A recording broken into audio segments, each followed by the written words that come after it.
Assalamualaikum, saya Siti Khalifah dari kelas akuntansi 402. Saya akan menjelaskan tentang target costing. Saat ini kita berada di masa globalisasi, di mana banyak usaha yang dihadapkan pada persaingan yang ketat. Para pengusaha harus mempersiapkan strategi yang tepat agar dapat meningkatkan efisien dan produktivitas kerja perusahaan serta mempertahankan posisi kompetitif di tengah persaingan yang ketat saat ini.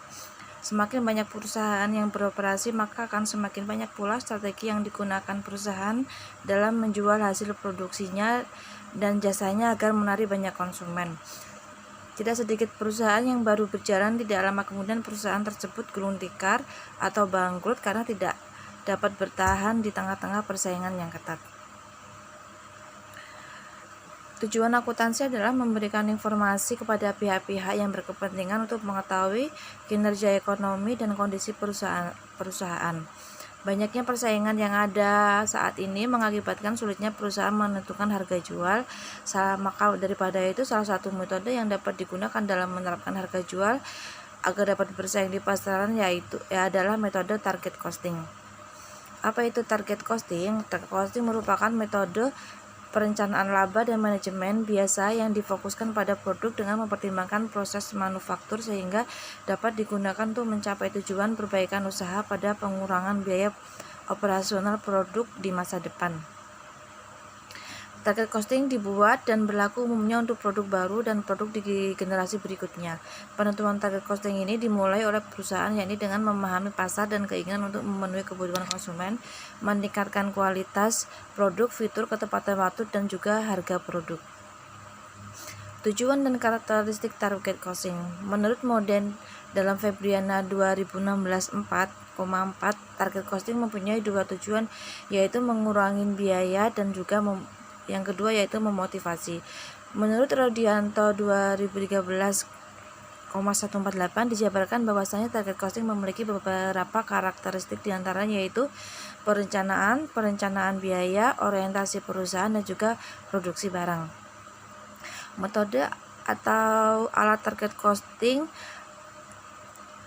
yang digunakan dalam penentuan target costing diantaranya yaitu reservasi engineering, melakukan evaluasi pada produk pesaing dengan mengidentifikasi kesempatan dalam meningkatkan produk untuk menciptakan pengurangan. Yang kedua yaitu value engineering, yaitu mengevaluasi desain produk dalam memenuhi permintaan untuk mengidentifikasi alternatif yang akan meningkatkan nilai produk. Proses improvement, yaitu perbaikan dari proses manufaktur atau proses produksi. Penentuan biaya produksi dengan metode target costing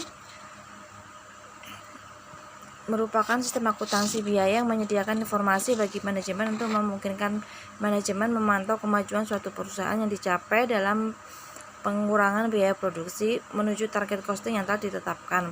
Dengan menggunakan metode target costing, maka dapat diketahui berapa biaya produksi yang diperkenankan. Adapun perhitungan dari metode target costing dapat dirumuskan, yaitu target biaya sama dengan harga jual dikurangkan dengan laba yang diinginkan perusahaan dari harga jual.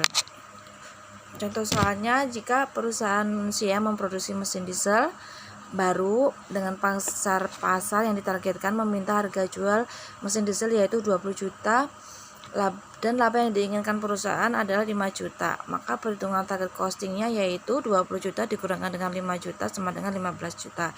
Sedangkan biaya sesungguhnya dalam produksi yaitu 17 juta, maka pengurangan biaya yang harus dilakukan agar perusahaan dapat mencapai target cost adalah sebesar 2 juta. Maka daripada itu, perusahaan harus mengupayakan pengurangan biaya dengan menganalisis biaya produksi perusahaan dan mengurangi biaya-biaya lain yang masih dapat dikurangi agar target costing yang ditetapkan dapat tercapai. Demikian penjelasan dari saya. Terima kasih.